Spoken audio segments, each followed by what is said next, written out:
All right, welcome back to Everyone Needs an Aquarius. We are back in the building. People are commenting saying I need to apologize to you more, Dom, especially on the Usher Tevin Campbell kerfuffle last episode. Daryl, you're gonna learn to listen to me. I said it last week. I'm saying it this week. You're gonna learn to listen to me. That's all. Good. That's why I let you. That's why I let that clip you read it, and I made myself look dumb. You know what I'm saying? And I was like, "Oh, you gonna cut it out?" After I was like, "That's the same year." We couldn't get it all, okay? You know what I'm saying? We can't get it all. Man, how you been though? You been all good? I'm taking things a day at a time. I feel like my anxiety is trying to creep up on me, and I keep trying to talk myself down and get focused, recentered. So yeah, that's all that's been going on with me. Just keeping it a buck. I feel like it's kind of stagnant, like it's just that's how I feel. And I felt I have to get back on my vitamins and working out because I've been taking Pilates once a week and I hurt my back like the week before last. And I'm like, I don't know, like literally I hopped up out the bed, did not turn my swag on, and pinched some sort of nerve. So now I'm not having that pain. So now I feel comfortable to go back to class. So I'm gonna see if I can get in class this week. But yeah, so because that kind of helps, and like with your mind and everything, and that's just really pretty much it. Just taking it day by day. And took the dog to get her rabies shot. So we good. How are you? I've been good, man. I want to give a shout to my boy Jay Lee, man. He came in town. We went out to eat yesterday. Okay. He was on the show the Orville that was on Fox for 5 seasons. He directed and wrote Atypical Wednesday. If everybody want to check that out, it's on Hulu as well. He's from the crib. And he said, and it's his first time he really been here since the pandemic for real. Okay. And he was like, dude, like St. Louis is like developing like Inglewood is. And I was like, what? I was like, I want to talk about this. And do you understand what he mean when he was saying yes. that? It's being gentrified rapidly. The Bolivar, I don't know what the Bolivar is anymore because the Bolivar does not. Oh, so what he's saying was accurate. It's saying that it's developing like Inglewood. It really is, and it's kind of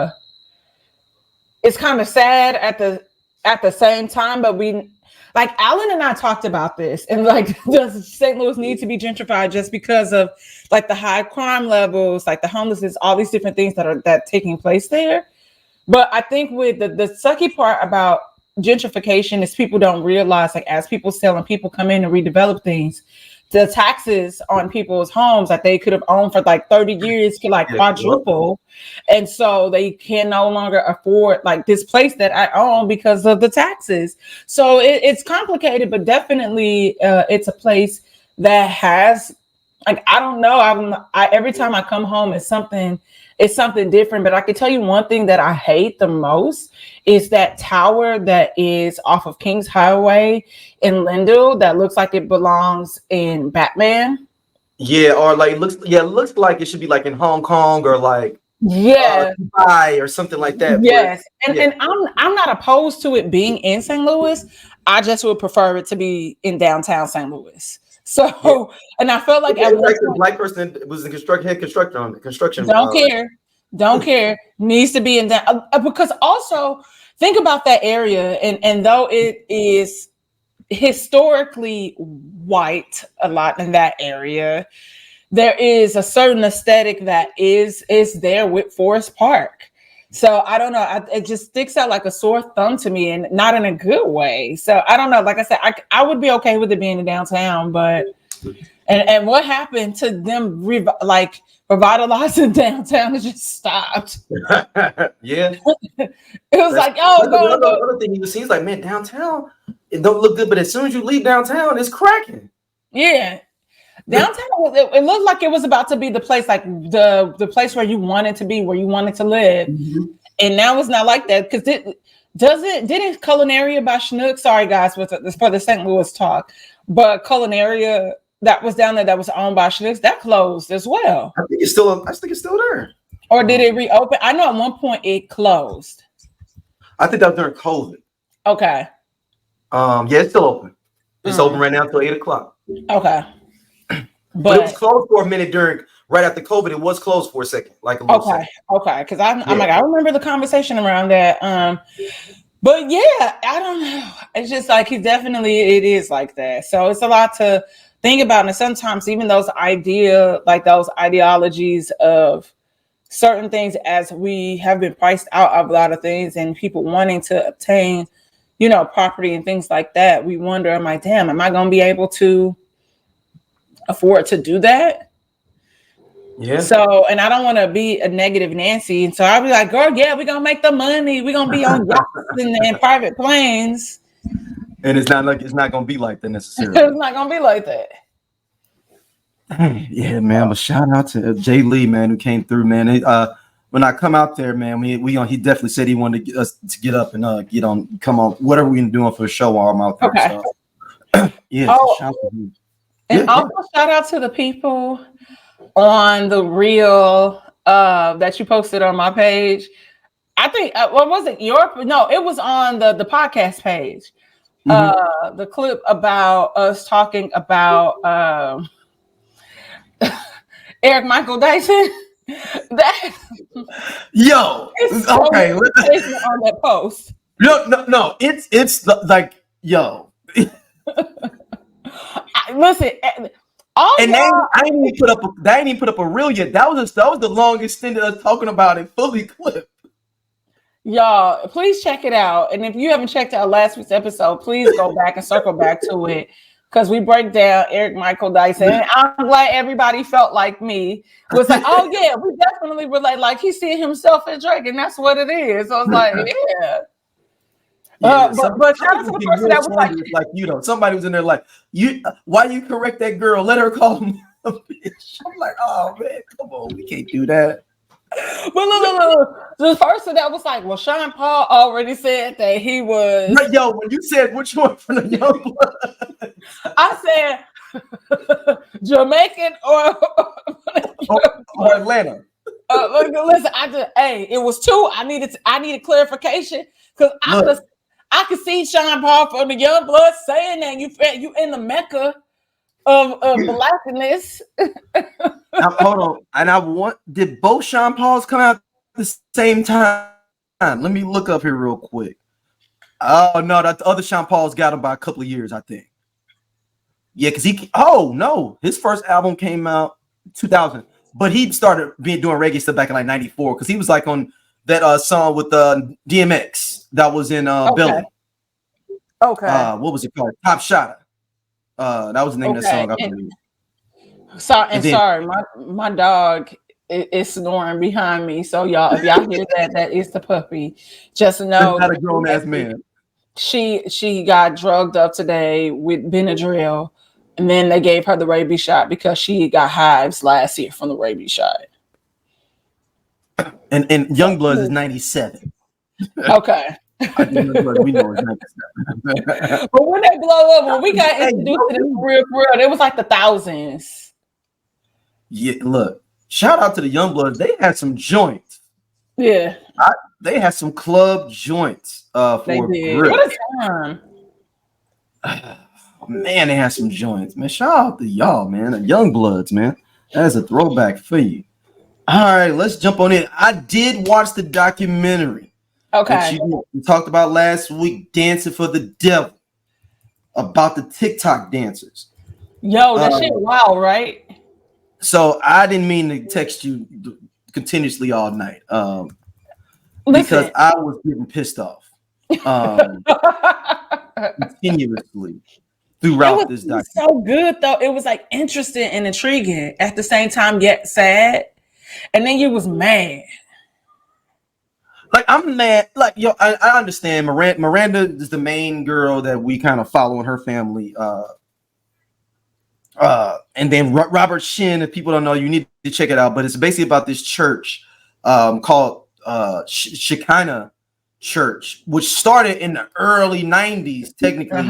Then what I was basically Asian based, from a lot of immigrants, a lot of people that moving into what was it, San Diego area, I believe, or LA, San Diego area, moving in.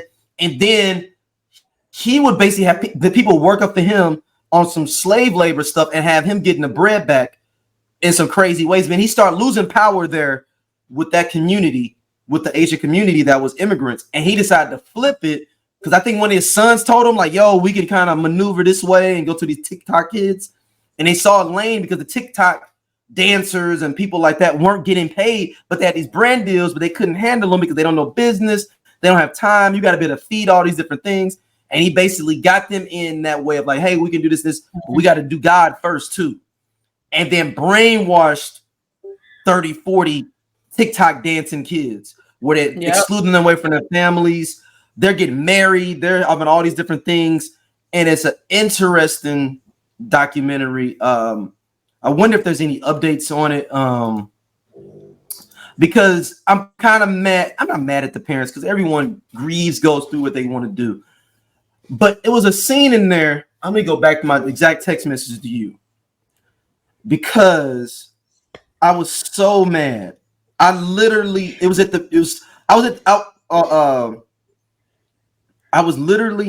the beginning of the other thing, and they were like showing them trying to go to the house or whatnot. And this is what I said to you. Hold on, because you said that, and then hold on. Okay. Podcast, we definitely discuss healing. We discuss aspects of psychology. We discuss you becoming the best you, mental wellness, for sure, health, femininity, parenthood, dating, definitely dating, single parents. And it's from a lens of two psychologists, So, but also two people who grew up like with both parents, married parents, and then you all know that Chloe and I are the youngest of our crews, like her siblings and my siblings.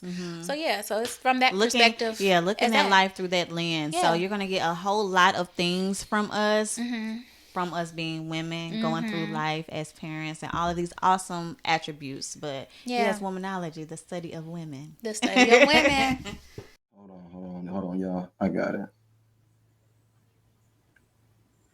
Yo, why they trying to serve them a lawsuit when an ass whipping needs to be served up?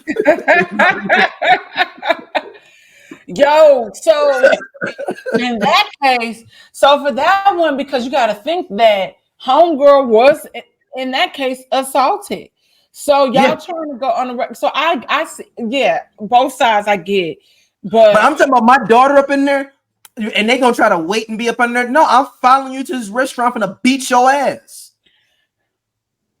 Yes, I'm gonna beat your ass. Beat your ass. You guys end up there. I'm beating your ass. And rightfully so.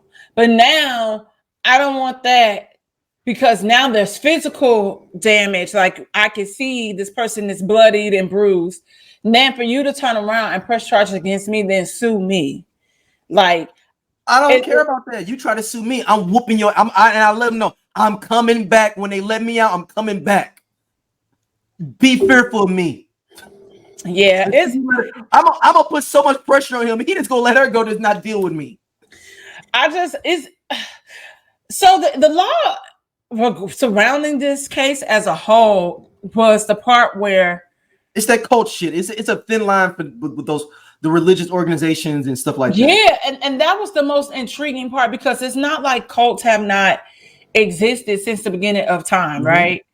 But it's just the lack thereof laws and protections that fall under religious sectors in regards to the law. So that's what I was like, how are y'all going to say, oh, we really can't press charges. We really can't go get anybody because now she's grown. Yes, she's brainwashed, and yes, she hasn't had contact with you, but there's nothing we can do. Or even in regards to this lawsuit, him trying to turn around and sue old girl because it's you defamation of character. You was harassing me. You was stalking me. When not only you attacked me, your wife attacked me. all these different things, and you was just like trying to get off on the it's psychotic, and it's really disturbing and sad. But it goes back to that whole sector of kind of even similar to what we talked about last week when we also brought up Hillsong, and how you have people that have kind of separated themselves from the ideology of church, where they're more spiritual and developing their own personal relationships, because you see shit like this happen, and this isn't new. Like this is reoccurring. And how often does this likely happen throughout the year? Like y'all literally paid that boy $100,000, gave him $100,000 to open a bank account, then drained a bank account where it pretty much went into negative. Yep. And then he was working for y'all. And he was working for y'all, and y'all like, because you gave me housing and what it costs to live. Like I could see if y'all even, like I said, like, and I'm paying for housing. It wasn't like they was rent free. And I'm not gonna lie here, man. We gonna talk about later on the brother Dr. Umar Johnson. But he know what type of black people to get up in there. Yeah, I'll tell you that. I'll tell you that. He didn't have nobody dancing that was an ex drum major or majorette for North Carolina ENT or nothing. He didn't get one of them. Yeah, he did, but we always say it was certain types of kids he knew he wanted. But that goes to any form of assault for the most part.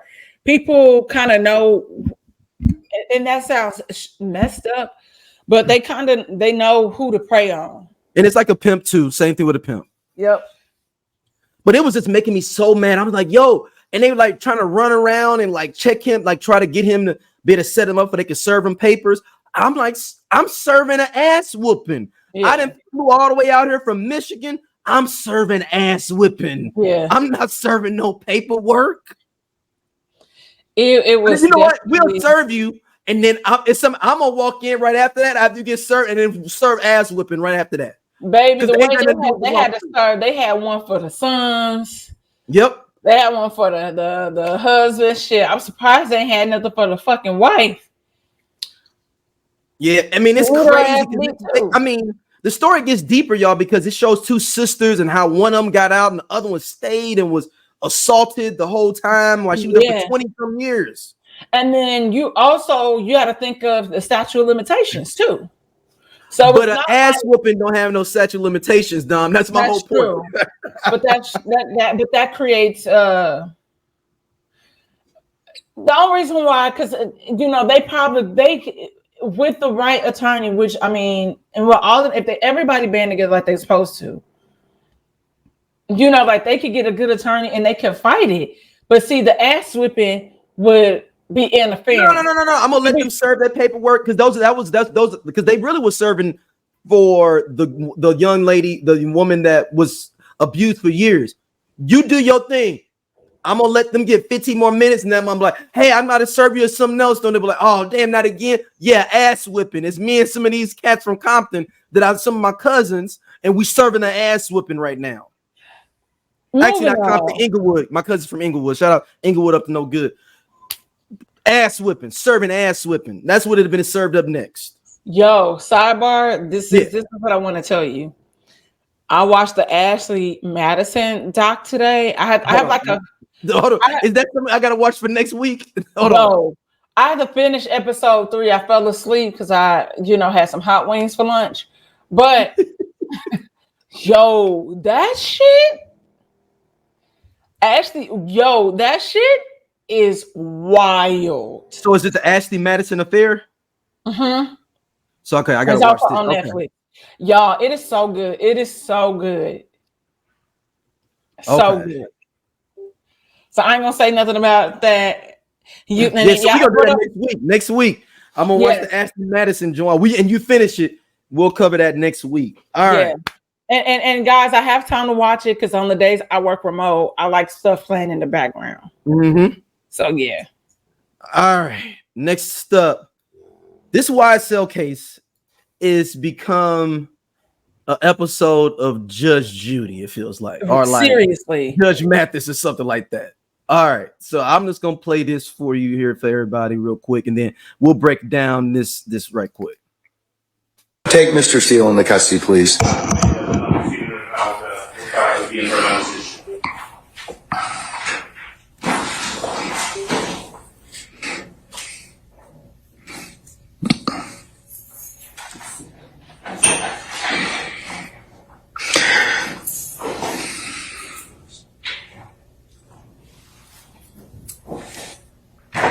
Your Honor, would the court afford me one moment to confer with counsel regarding the appropriate remedy in this type of Okay, all right.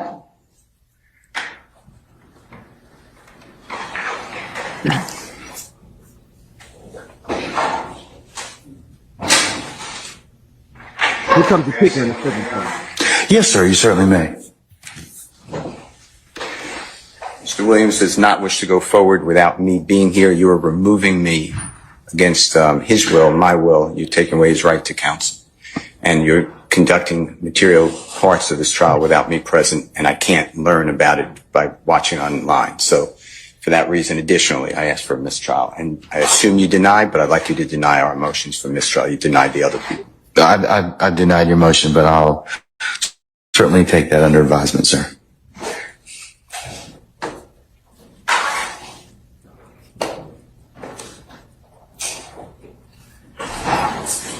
We're going to be in recess for the next 5 minutes.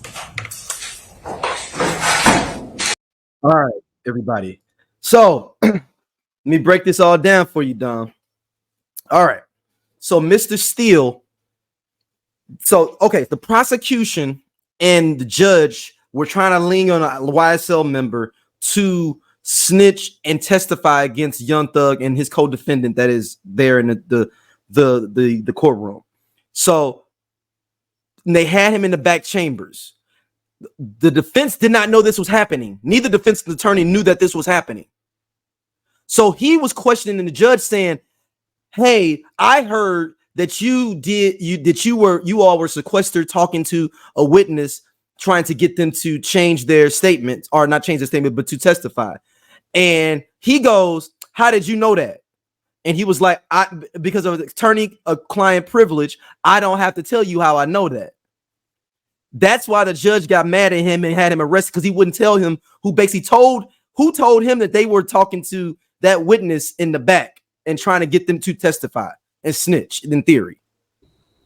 Then the kicker on top of that is that's not in that clip is then the judge tells the other defendant's attorney, "You can represent Young Thug too now for the rest of the day." What? That's not my attorney. Yo, this is some Barney Fife craziness. I'm not trying to be funny. We are now, it seems like about a year into this being on trial. No, we're more than that. He got locked up in 2020. Yes, he's been locked up. So don't forget the delay with COVID. Yep. So once this finally made it to the courtroom where it was heard, we're about a year in. Because don't forget about the thing last year that happened with the juror who went on vacation and then they had to write a paper. So I'm not trying to be funny. With all the hoopla, the ins and outs, and the chaos around this case, I'm surprised that a mistrial has not been declared, or that it's been thrown out because of and it's going to be a higher, and even if he's bullshitting and something happens, a higher judge is going to look at this and throw this out, especially from this happening right now. I mean, is it possible for them to request to have the judge removed just because it's been so chaotic? And haven't they already done that before? Yeah. Like, because the person that made her the juror write the paper, that was a woman. Yeah. That was a different judge. Which is still fucking bizarre to me. Like, I'm a grown ass woman. Put me in jail for 4 or 5 days because I didn't show up to jury duty. But also understanding that it's just, none of it makes sense. And it seems like people don't want to talk. And then I have a right to say, it's been brought to my attention that this is going on. I don't have to tell you that. And so now I'm in contempt. That allows, that's just like in journalism where we don't have to reveal our sources to people. There's a level and layer of confidence. But also they were being sneaky though too. The prosecution and the judges being sneaky with this quote unquote witness. I'm like, yo, like this needs to be over and done, because this is bizarre. And like, look here, man, regardless of how people may feel about Young Thug and think that he's guilty and he's done all these things, he still deserves a fair trial, man. Exactly. And that's all we say. Like, this is shenanigans. And then today you have one of the other people firing their attorneys on the stand. Man. You know what, low-key, I ain't gonna go conspiracy theories yet. I ain't gonna do that. Come on, man. Man, could someone have paid that judge to do this to muddy up the waters so that Young Thug could get off?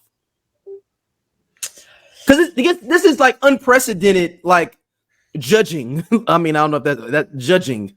Yeah, I think that's the correct word. Yeah. And like what? Like, it's so weird. Like, you're mad because I'm not telling you how I found out about your secret meeting. Yeah, that you weren't supposed to be having. That's what this doesn't. I didn't go to law school. You can't do that without the defense attorneys present in the room when you're doing stuff like that. That's what I'm saying. I'm like, we didn't go to law school, but the basic, like, people think it's like the movies, like where it's like it's a secret witness, like, oh, this special witness. That's not. You have to let the defense know share that information. Every you can have them pop up later and like late in the process, but you have to let them know and make them aware. Because that's still a part of discovery. Yes. And I have to be able to come back and if you are on the stand when it's my turn to cross-examine you, I have to be prepared. Yo, you want to know what's funny? Because of shit like this and all the legal things that have been happening recently, it was an ad that came in my email box about like getting like some law certificate from Pepperdine. And it was like, oh, we got scholarships available. I was like, damn, low key, I'm kind of intrigued to see what the fuck they're talking about. You would be like a legal analyst, pretty much. So you would know the laws and the ins and outs to be able to explain it, but I wouldn't be able to technically practice. Though in the state of California, if you take the bar test, you don't have to go to law school, and if you pass, like California's the only one that does that, right? Yeah. Yo, that's why. But if you're good,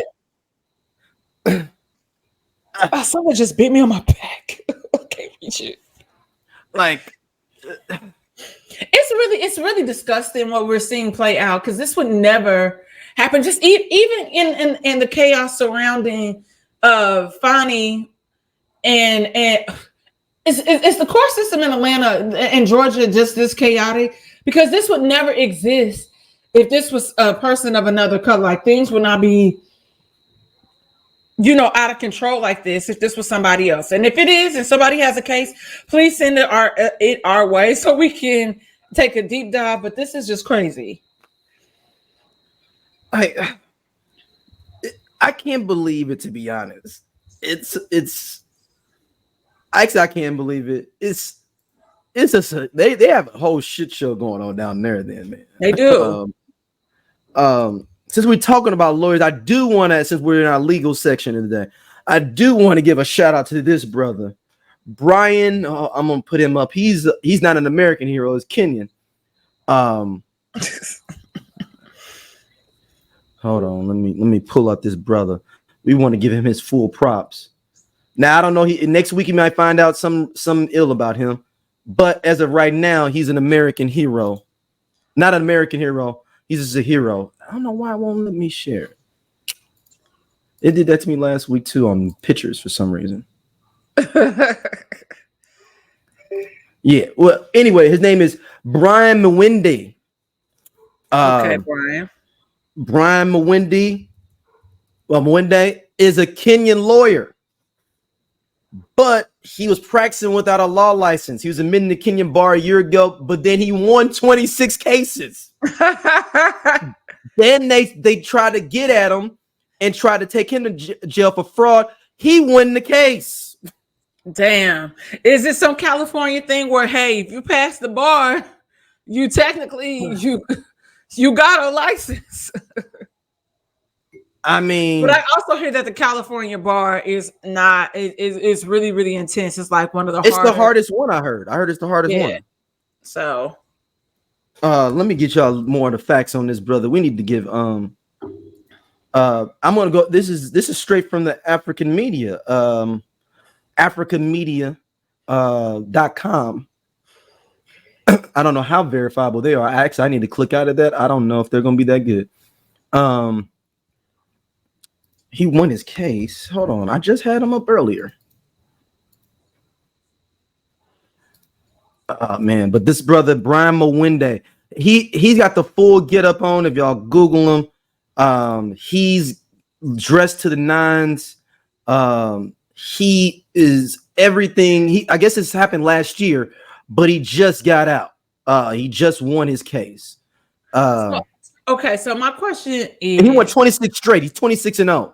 Right. Okay. So with that said, okay, what are these cases? Like, is this criminal? Is this corporate? Is this family court? You know what I mean? Like, there's so many different avenues to the legal system. I'm interested in knowing. Yeah. Okay. So on Thursday, legal officials from Kenya, this is the originally why he got arrested, urged police to arrest the man practicing the name Brian Mwenda. They said the man was a masquerade who had stolen ID of a real lawyer named Brian Mwenda in Tegwa. Local media reported that the fake lawyer had won dozens of lawsuits despite not being trained. So it was lawsuits. The case has captivated the East African country over the past few days, eliciting reactions from outrage to amusement. He has been praised by Kenya's Central Organization of Trade Unions as a brilliant young mind who succeeded without traditional trial qualifications. He has also been backed by Mike Sonko, the controversial former governor of Kenya's capital, Nairobi. Mike Sonko on his social media Twitter says that standing next to him is an accused fake lawyer. The man in the video appeared to be Mr. Mwenda. Said, "I'd like to convey my gratitude to the people who are supporting and praying for me in the fullness." He said he'll go into police station and turn himself in. He's never killed anyone. He's not a terrorist. So that was originally in 2013. Okay. But you stole somebody's identity. Allegedly. Allegedly. I'm going to go at this brother. Allegedly. Maybe he did. We're not doing this today, Daryl. We're not. Maybe he didn't. We don't know that. This brother out here winning case, he 26-0. I know that. He's 26-0. Oh my God, you such a mess. He's 26-0. So from the Pulse Ghana, they have so they revealed and went through the cases. So he won 26 lawsuits against corporations and individuals as well from small claims court as well. This brother 26-0. He's suing the man. Look, I smell a setup here on this brother here. I smell a setup. Yeah, I mean that tends to happen when you take down so many people. People start to dig. Look at let's listen. Not trying to be funny, but Ashley Madison is a perfect example of this. Like the shit that happened. You was abating people into doing things discreetly, and your shit got hacked, and you I think we need to give this brother some more wind. It's just like that doctor that was, well, he wasn't, I don't think, good at his job. Now that's different. You talking about the dude that was down in Florida that was doing like gynecology work on women and stuff. That was different. What's his name? He was like a high schooler too originally. I'm gonna get you his name because me and Matt used to talk about this brother. Dr. Love, they called him. Malachi Love Robinson. Dr. Malachi Love Robinson. Yeah, that's different. This brother was over here winning cases. It's not like he was taking people money. He was getting them paid. Right. I was getting y'all money and just taking my portion of it. Somebody was hating. So his rates might have went up and somebody got to hating. I'm with you, brother Mwenda. Look, he might. Okay, Dom, you know what? I'm gonna take it. He did sell somebody's identity that was a lawyer before, but did that lawyer go 26-0 with his name? Did he go 26-0 with his name? Sir. I think not. We not moving on. I don't think he did. Moving on. Man. So all right, I know you want to talk about the Stephen A. I actually found a small clip for you. Okay. I'm gonna play this for you. Hold on. So you can set the table real quick as I pull it up here real quick. Okay. So you guys know that Bad Boys 4 dropped this weekend in the theaters, and it grossed over $100 million on its opening weekend. And a lot of people were like, "Oh my gosh, is Will Smith back?" Nigga, he never left the Black community as a back. Where did he go? He didn't go nowhere. And so, you guys remember all the controversy surrounding the whole slap and how people were feeling in regards to what happened. And it's so interesting to see how even the comedy community was kind of divided about what was happening. And then there are people that have been around and that came up, during this time frame of Chris Rock's rise to fame. And a lot of people remember certain jokes and comments that he made in regards to Jada Pinkett, and yeah, we might not conventionally like how those Smiths deal with they shit. They like to add us to the group chat, but people, it was this whole big kerfuffle that happened. And my goofy ass, I'm like, man, this all seems staged. Like maybe he want a vacation and he want a break, and in order to break contracts, like you remember how it was on 106 in Park with Rockstar. Oh they wouldn't give her a vacation, so they staged the argument. Yeah, they staged that argument. So like things like that. But Steve, I'm gonna play it. I got the Stephen A. clip for you. Okay. Will never stop being a Will Smith fan. I'm not surprised at all that pre-sales have simmered. It wouldn't surprise me at all if it ultimately plummeted once all is said and done. And you know why I feel that way, ladies and gentlemen? Because I think that I'm speaking not for everybody, not for most, but at the very least millions of people out there when I say what I'm about to say. I'm not nearly as interested as seeing Will Smith in the movies than I am of seeing him doing an actual sit-down interview with somebody to explain why he did what he did. All right, that's Stephen A. Smith's point on this. What you got? Stephen A. He don't owe us that. Like Will Smith does not owe us that. He don't owe us anything. And I always think it's interesting that because I was about to say, I was like, when I clicked out the other window, I messed up. Go ahead. I was like, damn, D, like cut me out. No. Stephen A. has been a little controversial for a second, and he's become this villain in the sports world. Like a lot of the athletes don't fuck with you. They're like, okay, where did you get this information from? You're not a credible source.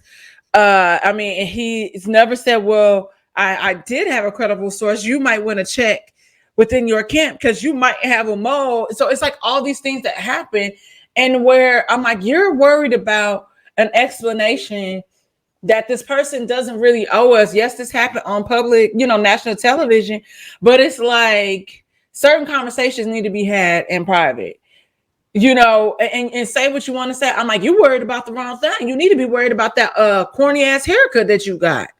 Because this is wild. Like Will Smith's success should not be contingent upon this one incident that happened where he fucked up. Because a lot of people was like, damn, I wish he would have smacked, him. And I'm not condoning violence, guys. And I'm not taking sides. But I feel like Will Smith don't owe us that. And you're trying to say, that in the extended clip, he mentions, somebody's mental health, and you could have triggered this person and blah, blah, blah, blah, blah. That's not for you to decide. Like you are bringing up something that's old news, and that we as a community, like we don't care about. You don't owe Black people that, because we really don't give a fuck. Like we got bigger fish like fucking gentrification. You know what I mean? You're worried about things that have nothing to do with you, and just say, "Hey, man, at the end of the day, I want to know what the fuck happened. I want to know why." Just like we want to know why fucking Alfonso Ribeiro, we talked about it last week, got smoked for Tyler Perry, but we might not ever find out. And that's not our place. He just said a simple statement and kept it pushing. Yep, and kept it pushing. It's just we know the history of things, and was his. You said it earlier. Hey, sometimes an ass whooping is needed. You've been harassing and saying what you said about that girl for a long time. And yeah, he might have laughed, but then when he looked over at Jada and saw how she was sour, it's like, all right, man, let me speak up and let me stand up for her. Was it the time and place? That's debatable. It was still kind of. I get it from both sides. It was some sucker shit still though for him to do. But here why? Okay, so because if that was Lennox Lewis, would he have walked up on him saying that, or he'd have let that slide and start? I want to say people only feel like it was out of pocket because it was a show that's produced by white people. Because Black people, we talk about the source of wars and people being out of line and all kind of stuff. You sent me the thing from Cheo Hadari talking about what happened to Bible Wars when Young Buck stabbed up the guy that was Suge Knight that was trying to attack Drake. Okay. Stabbing and smacking. No. But remember, the guy smacked Drake first, and then he stabbed him. Okay. Yes. Whatever. Right. But okay. Now I ask you, since we're talking about that, I'm gonna ask you this question. Since you were saying, what if Chris Rock would have came up and what if he would have stabbed that dude in the back while he's walking back after he got slapped? Would it have been all good? Okay. To be completely honest, you hit me. Okay. All right. It's a little warranted. As long as your petty stays petty. The part would be fucked up is because it would be in the back. Yeah. Okay. What if he was standing in front of me? In court, it'd be like, well, but you waited till he walked away. What if he tapped him on the shoulder first to let him know and then stabbed him? Okay. Can I say something for real? Yeah, go ahead. Are some of us so deeply rooted in survival mode that if I see that somebody is walking up on me, my instincts are to be like, okay, it's either fight or flight. Like 100%. You. So I'm aware that this is pre-recorded. I'm not pre-recorded, but this is live. Yeah. For me, I would have been like, "Oh shit, this motherfucker walking up here, security," and I would have dipped out. My thing is, that's why I keep a little thing on me. I'd have been like, and you know what?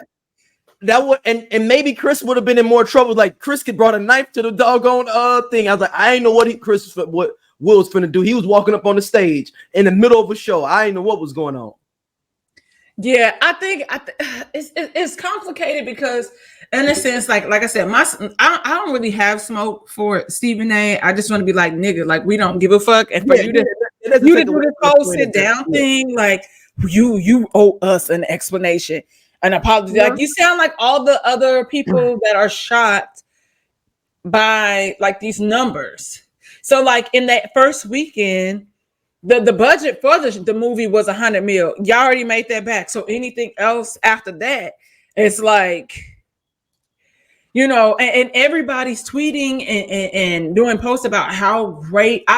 Saw nothing but great reviews about this movie. And Yeah, so this is what best they're one. focused on, because even like the Hollywood Reporter, like their headline was like, Will Smith upsets like box office, raking in $100 million an opening weekend. Okay, what was upset? Like what? Huh? And y'all so focused on this one little moment in time that will probably be on the like most iconic / outrageous like list of all time when we think about things that have happened that have been televised. Yeah, I mean, I forget. We've all forgiven Will Smith, and we just saw one of the most embarrassing moments. Yeah, I didn't have to forgive shit because not forget, but he was like, man, let that dude live.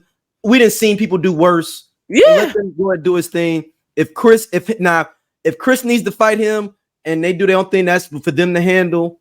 I can still think it was a sucker move by what he did, but that doesn't mean I'm not gonna stop liking Will Smith. I've been growing up loving this dude since I've been a child. You know what I'm saying? And not in a way of like, but he's been part of our growing up per se, over time of what it meant to be cool. You know, in a lot of ways. It was Will Smith. So I'm not gonna sit there. Dude, I'm a big different than what Buki and May would have did down there on the corner. No, right. And I guess it was a bad move for him and what he did, but I'm glad the movie did well. Like I just watched the third one Sunday, and I enjoyed myself. I can't wait to see this. And sidebar, the guy that plays his son, if you see this. He's in the new movie too. They set it up like that. Yeah. You can call me. You don't have to be alone tonight. Pick up the phone. That's all I'm saying. But Stephen A, I don't know what's going on. I know things are kind of wishy-washy over there at ESPN, but y'all gotta stop letting him have these closing remarks. Like that's his podcast, his own personal podcast. That wasn't on his show at all. He's got his own that's his own YouTube channel. That wasn't on his YouTube. Yeah, it is. It's on his Stephen. No. That clip, he's in studio. Right. He has a studio for his show. That's what I'm trying to tell you. So I pulled that from the Stephen A. Smith podcast feed. Okay, so yeah, that's different from that. That actually aired on ESPN.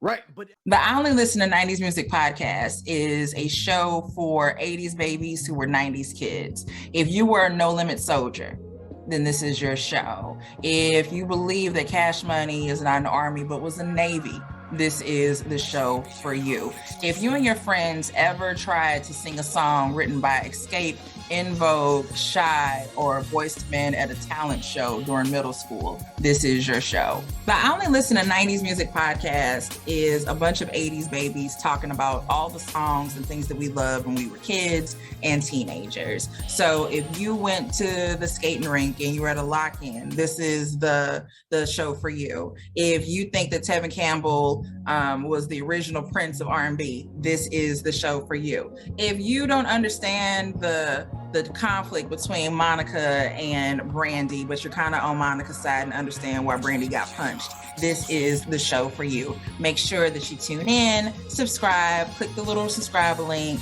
We're here. We're going to talk about all things 90s music. This is the show for you. That's because he has a deal for them to distribute part of his podcast. I'm saying they don't need to let him do that. Oh, you said period. Period. I don't care if it's on First Take, his show, whatever the fuck. He just needs to reevaluate what he is doing, because currently at the moment, you're not likable. And you can say, I don't care about things like that. Yes, the fuck you do.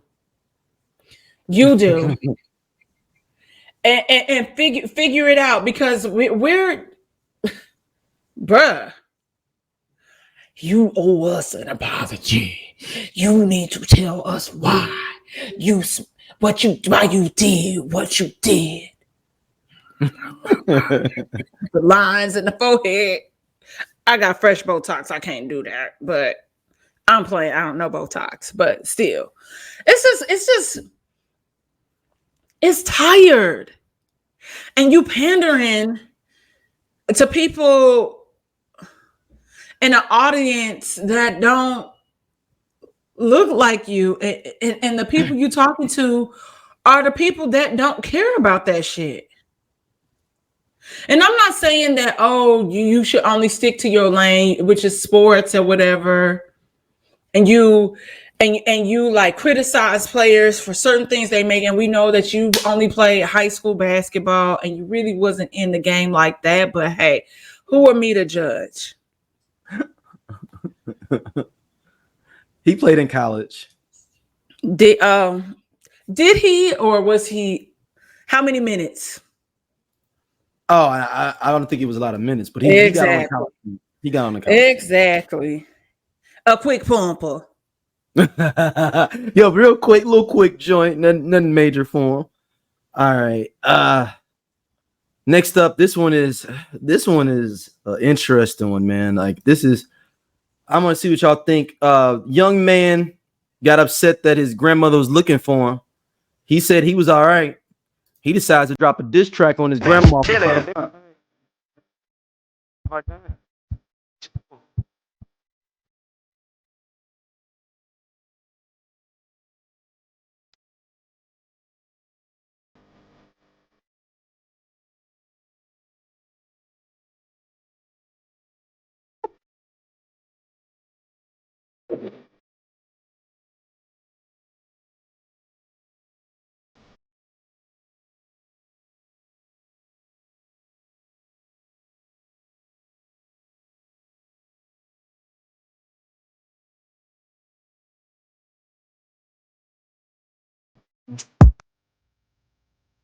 Now, I need to make sure this is not a troll. He said, I need to make sure this is not a troll. Oh no, this is real. He really was missing in North Carolina. Yeah. Listen, it's like Dr. Umar said, this generation of kids, like, they're lost. Oh no, it wasn't Columbus. Is this Columbus, Georgia? He was really missing. Like, his grandma did not know. And clearly he a bad kid and be into some trouble. Yeah, he was really missing, yeah.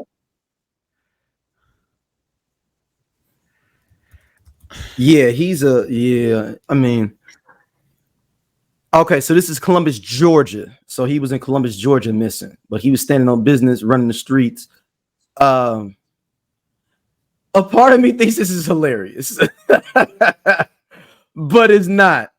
It's not. It's funny that we have evolved so much as a society that somebody has the audacity to get their mics out, have they boy cue up the beat, and diss their grandma that was concerned about them. Now, I don't know the inner workings of their relationship. You know, it could be something that his grandma is, you know, a horrible parent or grandmother. But let's just say she's not, and it's not extraneous. The idea.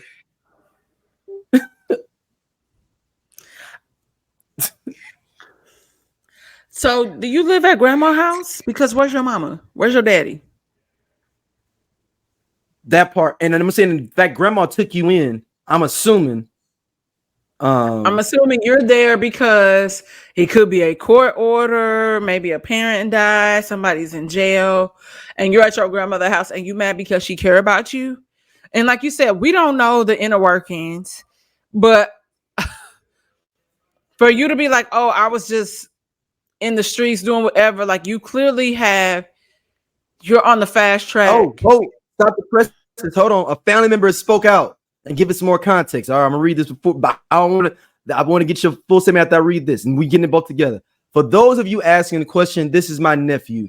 He has been living with his grandmother, my mother, who has had custody of him for most of his life. His mother is not present, but his father does provide some financial assistance. My mother has been taking primary care of him and his 3 siblings. doing the best she can on a fixed income since their grandfather passed in 2012. These kids have been raised to be respectful and a much better life than they could have had if my mom had not been giving them custody. My mother suffered a stroke in August of 2022, and although this young man has always been a challenge, he has really lost his mind since her stroke. He ran away after Easter because he wanted to be grown and have young girls sleeping over, and my mom was not having it. My mom is concerned for his safety because he is aligning himself with the wrong people and activities, but is more concerned about getting internet clout by disrespecting grandma. These kids are just out of order. It doesn't matter how well they are raised. They want to be grown and do what they want to do. I never thought I'd be on the internet having one of these conversations, but here we are. Well, so his grandma saved his life, basically. What we say. And I only know this because, like I said, my mother is a juvenile attorney, and that sounds like every story that we typically would hear in this situation, right? So grandma had a stroke. You taking care of 3 kids that are fucking disrespectful to you. To me, the sound fucked up. You can become a warden of the state and go to a home. Damn. You saying just give them up to sit them? Because sometimes, a hard head make a soft behind. And like I said, he's on the fast track to jail or to the grave based on that song alone. And you talking about you gonna kill me because I was genuinely concerned about where you were. I have given up my retirement years, and she probably had a stroke because these fucking kids was getting on her nerves. I didn't even think about that part. Yeah, the level of stress. Or I'm gonna say this, or he need to go with his fucking daddy. Send his ass to his daddy house. Send them kids to their daddy. Y'all got a daddy that's providing financially and pop in and out. Go live with his ass full time and let me take care of myself and do me in this later chapter of my life. Fuck them kids. Y'all hate when people say that shit, but this is a prime example of fuck them kids because you don't see the blessing. And this is coming from a person who has dealt with loss at an early age that had somebody step. I'd be having to check my mom. I'd be checking my mama and I check my dad. But I also know that I have a great life because of them. That my aunt stepped into the mother role when my mom died when I was 6 months. And our dad lived 5 minutes away from us. We had family, like my paternal side really was, hands-on and there for us. On top of, like church and our public ministry, but it's just but also understanding that we are a product of somebody really looking out for us because it could have been really bad. Yeah, this is something I don't know if I sent this to you. Reminds me of this is how parenting is, and this is interesting. You said that, and I want to play this to everybody. Around the corner. How the fuck did you end up over here? Because they was coming to get his friend. What did I tell you about being a fucking follower? You don't got nothing on your record. And you with your fucking dumbass cousins. Yeah, I call them dumb. Dumb as fuck. If it wasn't for my client calling me, Whitney, where my ear pod at, I would have trusted that you was over Keisha's house. You better hope they let you go with me, because this is what the fuck I was telling you. Dumbasses who don't got nothing to fucking live for. They ain't on your path, Twan. They ain't got a mom like me, nigga.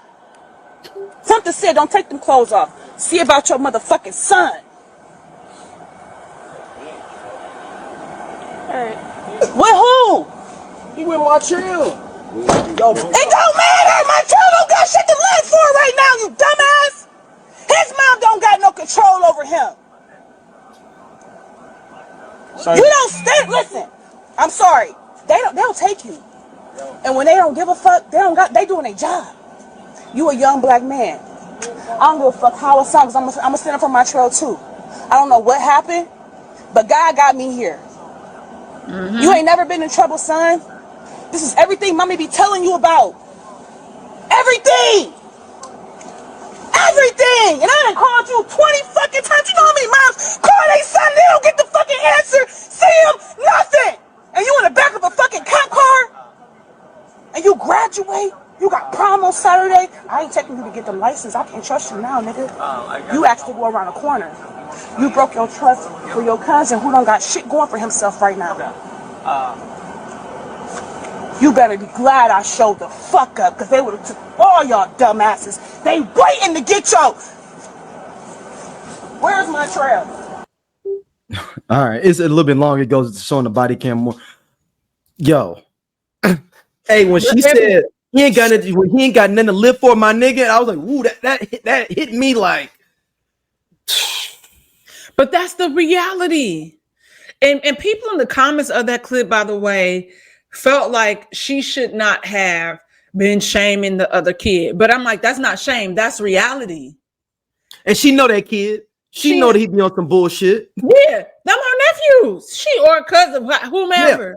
His family members, and I know what they family, and you know.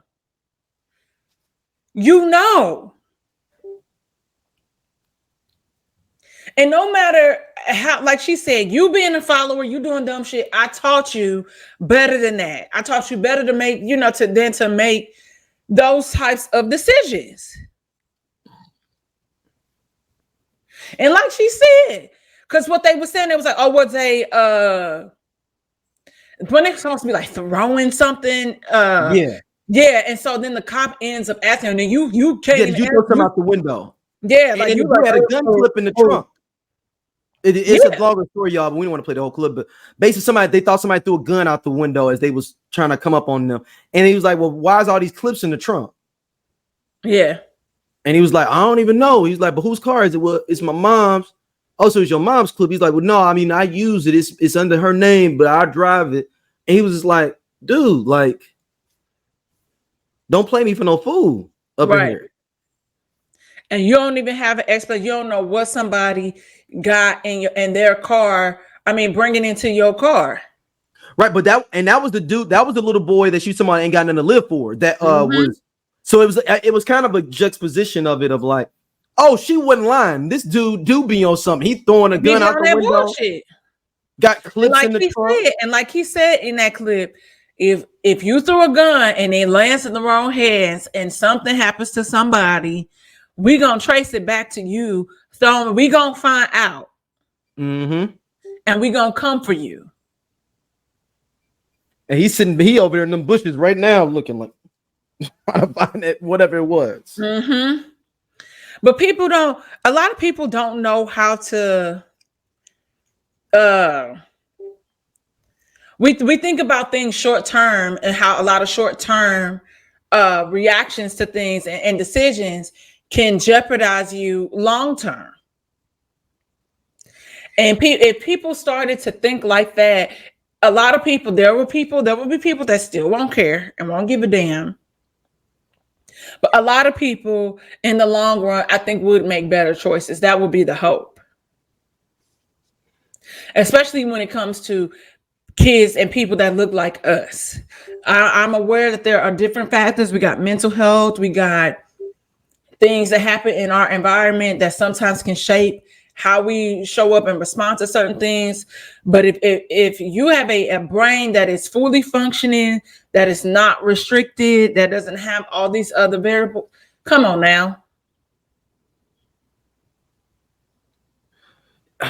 And I mean, but let's go back to that kid. That kid is going to end up is you on a track. Yeah, I mean, it's obviously showing you he got enough audacity, like, to diss his grandma on a track. Even though it's funny, it's sad at the same time. Like, you almost felt like it was that's why I want to make sure it wasn't a troll job, because I couldn't believe it. Yeah, you know what I mean? Like, that somebody sat there and queued up a beat to diss their grandmother.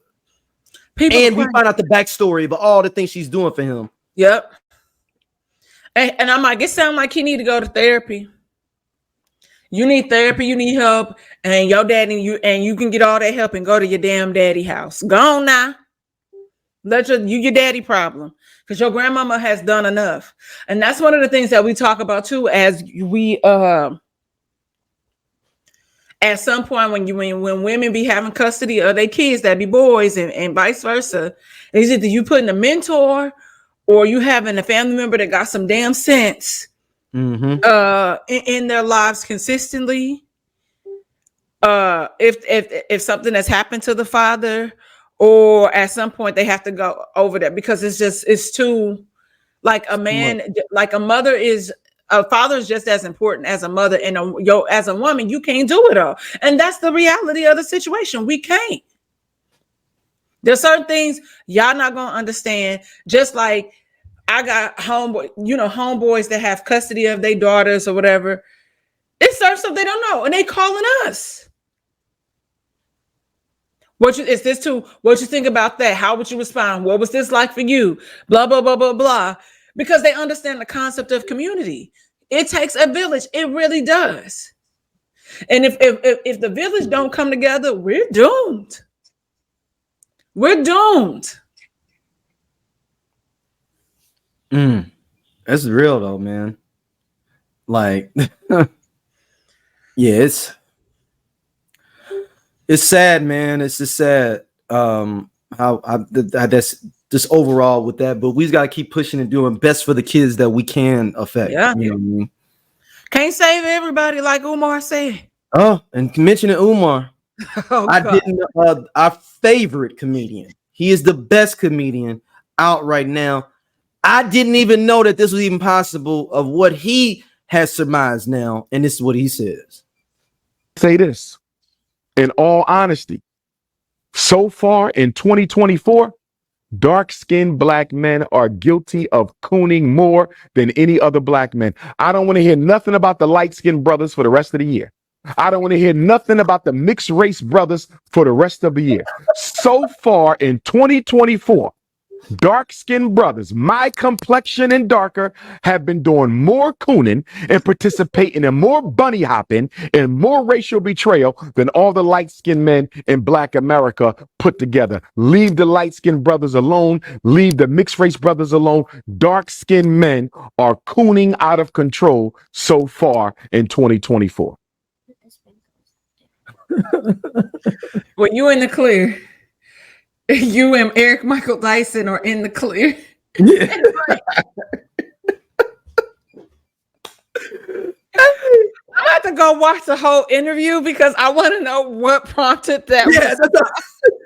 Yeah, I didn't even know.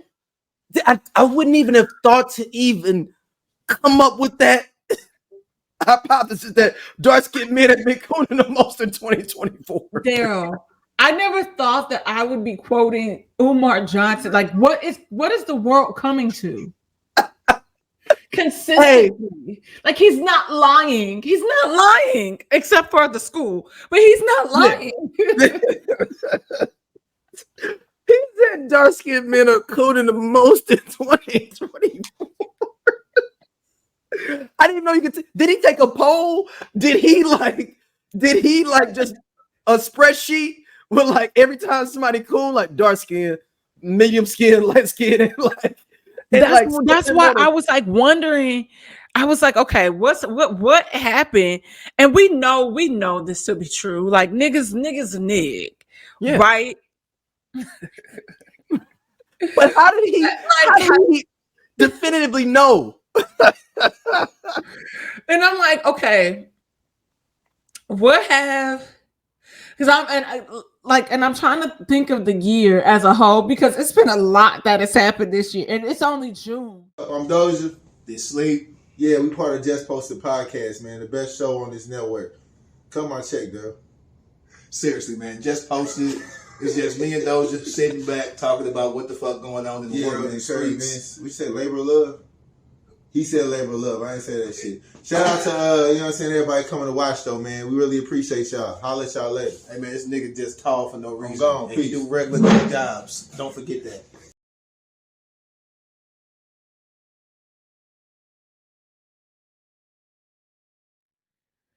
And outside of like politics, like what's the judge with the big teeth and the big gums, or the little gums and the big teeth? He that be cooning, or no, maybe he not a judge. He like a.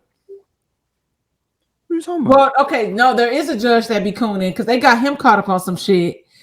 Clarence Thomas or Clarence. Oh, Clarence Thomas. Yeah. Yeah, he caught up in some shit. Yeah, but but his wife, yeah, with his wife too. it's another brother that's dark skinned and he bald and he got these big ass teeth. Light skin and Baby coon. Oh, you talking about Judge Joe Brown? No. You ain't talking about Judge Joe Brown? Light skin, bald headed? No. This guy is dark skinned with a bald head. Dark skin and bald headed. He was a judge. I think he's some sort. No, he not. Maybe he's not a judge. Maybe he's a rep or in Congress. Black. Oh, you talking about homeboy from South Carolina? Yes. That's supposed to be he's single. Hold on, I'm gonna tell you who it is. I forgot. I know his name. Because he's like a senator, I believe, for South Carolina. James Clyburn. No, that's a brother. He's just a regular congressman. This is his senator for South Carolina. No, Tim Scott. Tim Scott. You talking about Tim Scott? Yes, Tim Scott. Yes. He was the one that was putting the like, thing. Okay, let me stop talking. God. No, but did you see the clip where he was like, let the meditation of my mouth and my heart. Tim Scott. Because them gums is little, but they protrude out, but them teeth is long. He long toothed.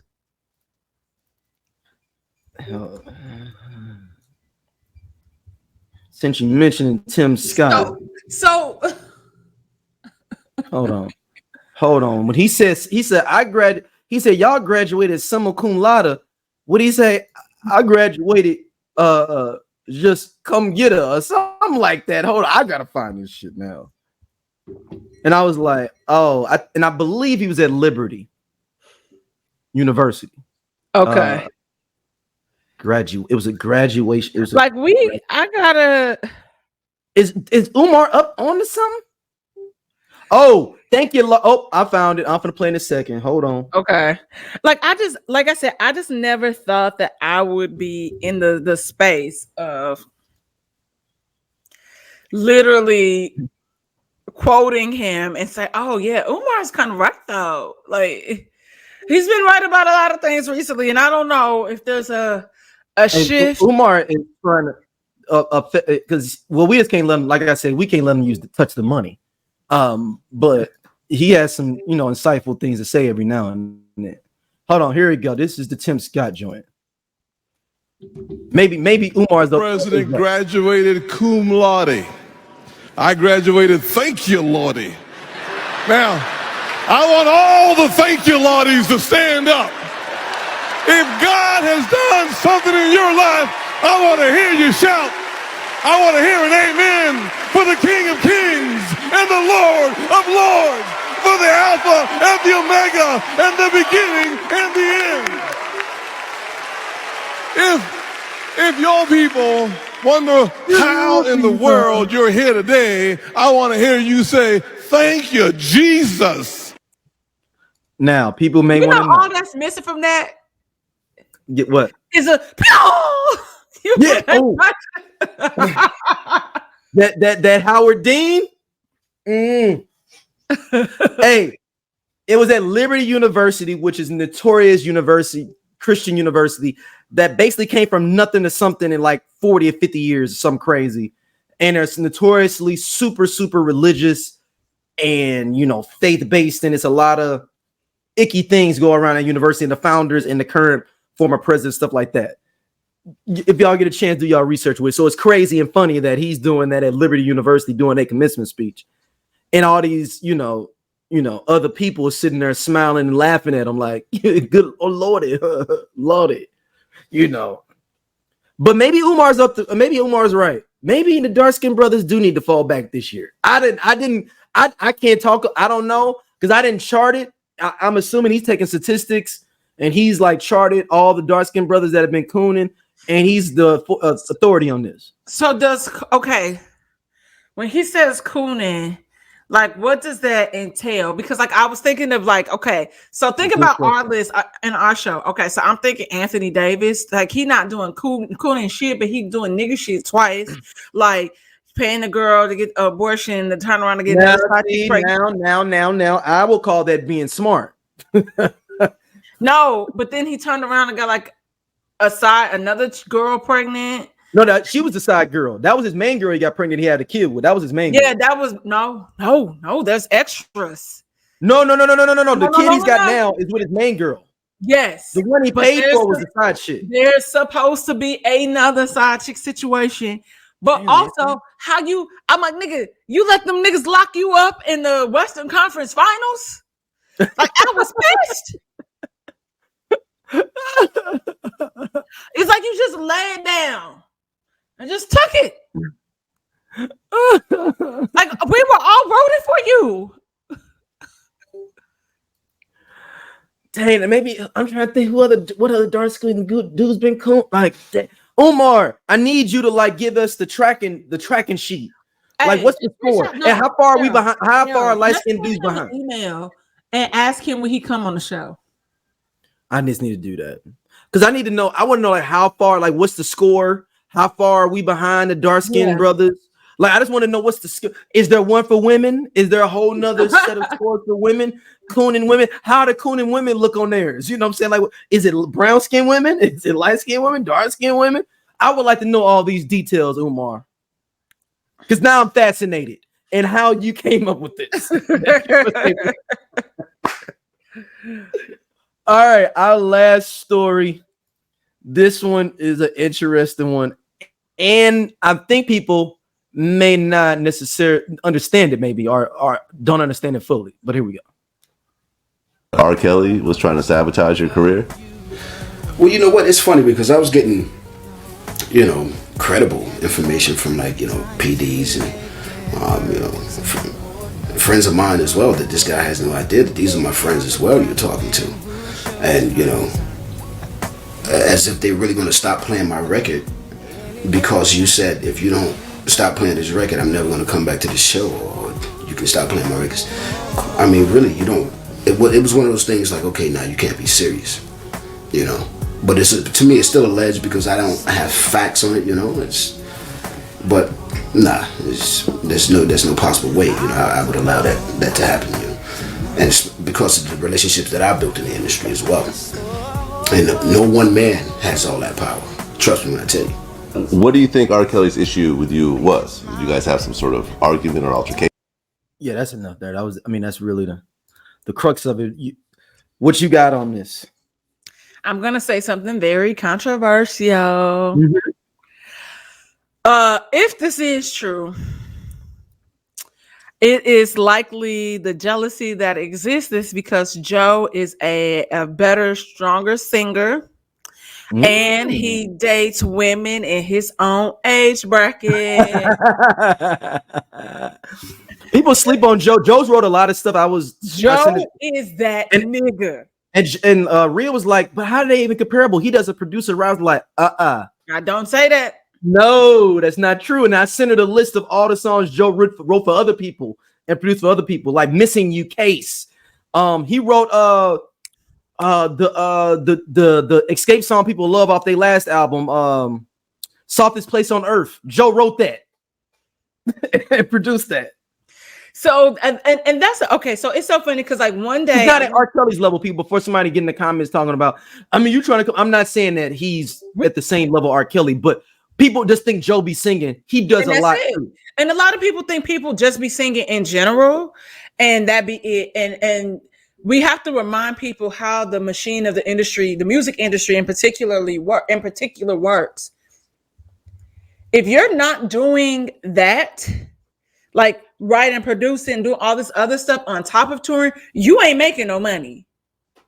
So in order to keep them checks coming through, you have to extend yourself. You gotta be an octopus and do this, do that. You got 8 legs, like you really do. 8 tentacles, but you know what I mean. Mm-hmm. But that's really the reality of it. And to me, like I said, it was something one day I was listening to Joe, and I was like, man, it's something about the way that Joe sings. One, that I was like, ooh, I'm hot and bothered. But 2, I was like, man, this nigga a cancer, and I know it. Why the fuck when I went to go look it up, Joe is a cancer. Damn. I was like, I knew it.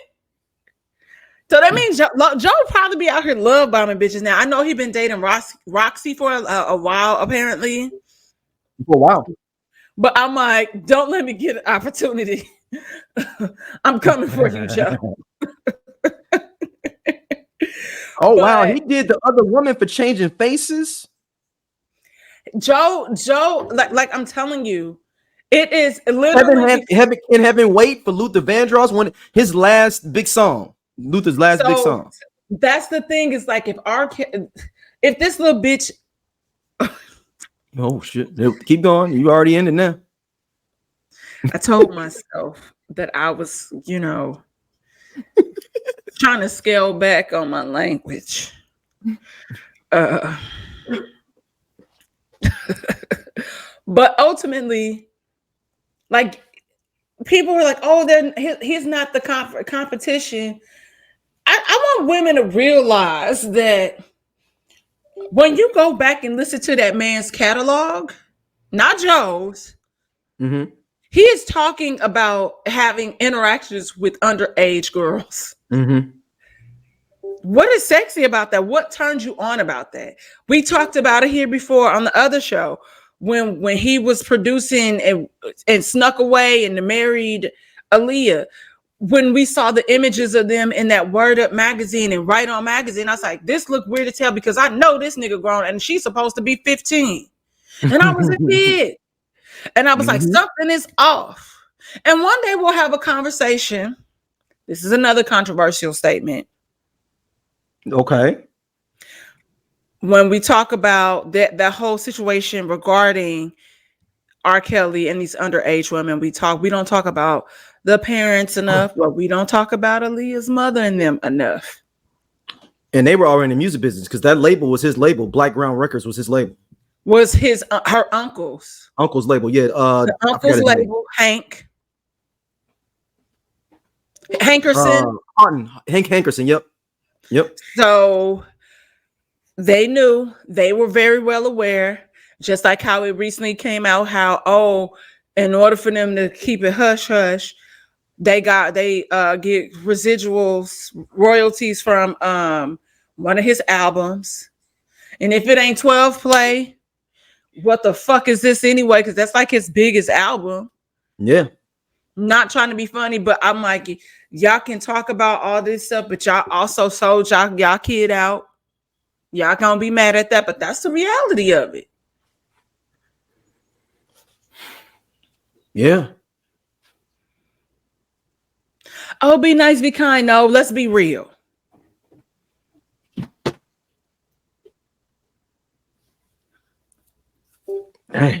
Yeah. I just thought that was interesting with the Joe and R. Kelly thing. You know what I'm saying? Like, because they were competitors at the time, but Joe's a regular dude.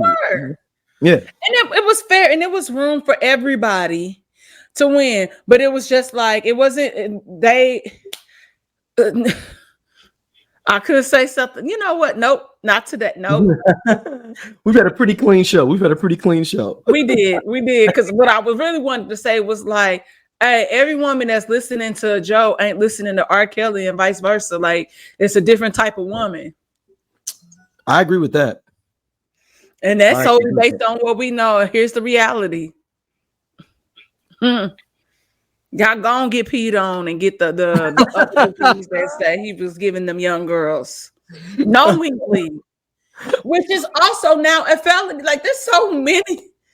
I mean, I know it's not AIDS and AIDS. They look at AIDS, HIV different like that. You could be, that's like premeditated murder, because like that's illegal to do that now. But I feel like herpes should fall in that category too. You can't die from it, but I don't think you can. I don't think so. I'm no expert. No, like, look, I'm not let me talk. I don't know. Yeah, I don't know, but well, that is another episode of Everyone Needs an Aquarius. Don, where can people hit you up at? You guys can hit me up on my YouTube, St. Angeles. Also on my Instagram, St. Angeles. We have the episode of Whiskey. So I'm about to start recording newer episodes. I just needed a break. Sometimes you need a break when you're a creative. Sometimes you need a moment to reset and look, if we weren't doing this together, and like you kind of push me. You know what I'm saying? Like, man, we got to stay on it. Listen, wasn't for you. I don't know where I be, brother. But yeah, and so that's it. Yeah, and I did a pop-up this past weekend too. So maybe I'll do more of those too with the candles. But I'm trying to get back in my candling. Like I can't tell you I haven't made a candle in a minute, but luckily I had inventory. So just getting my life together, guys. You know, taking things a day at a time, like I said earlier, and sometimes a second at a time. Well, thank y'all listeners always. We'll be back. Peace.